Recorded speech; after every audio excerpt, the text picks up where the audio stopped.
White lens போட்டு பார்த்தா எல்லாமே பெருசா தெரியும். டேய், வைட் லென்ஸா? நீ என்னடா சினிமா ஷூட்டிங் எடுக்கிற மாதிரி பேசிட்டு இருக்க? சித்தப்பா, நந்து லென்ஸ்னு சொன்னது நம்ம மனசு.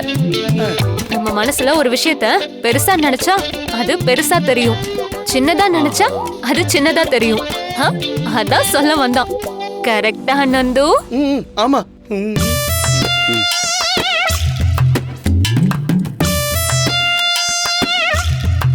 பயப்படாதீங்க அத்தை, இது ஹார்ட் பேஷண்ட்டுக்காகவே இருக்கிற ஸ்பெஷல் ஹாஸ்பிட்டல். பேரை கூட பாருங்க, இருதயம் ஹாஸ்பிட்டலும்.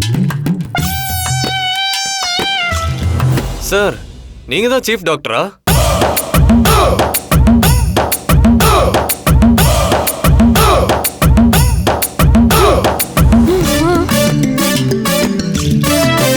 ஓஹோ, இவங்க வேற சொடக்கு போட்டாதான் நடிக்க ஆரம்பிப்பாங்க. Yes sir, I am doctor Irudayaraj, இந்த ஹாஸ்பிட்டலோட chief doctor. Boys come on.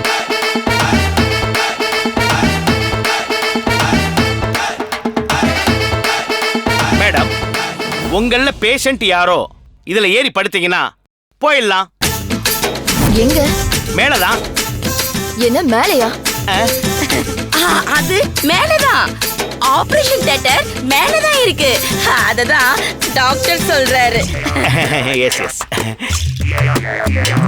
Operation தியேட்டரா? சினிமா தியேட்டர் எங்க வந்து என்ன கேக்குற அர்ச்சனா?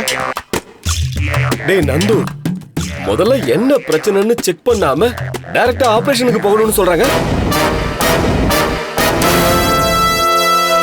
அதுதான் எங்க டாக்டரோட ஸ்பெஷாலிட்டியே. ஆமா, நீங்க? நான் இருதய ராணி, இந்த ஹாஸ்பிட்டலோட சீஃப் நர்ஸ். என்ன ரெண்டு பேரோட பேரும் ஒரே மாதிரியா இருக்கு? ஸ்கிரிப்ட்ல அப்படிதான் இருக்கு.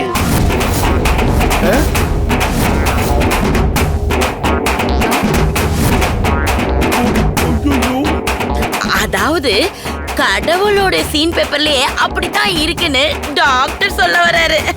கரெக்ட்.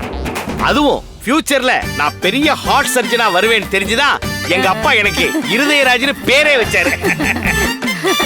ஏங்க, உங்களுக்கும் ஃபியூச்சரை கெஸ் பண்ணி தான் இந்த பேரை வச்சாங்களா? இல்ல இல்ல, அவங்க நார்மலா தான் வச்சாங்க.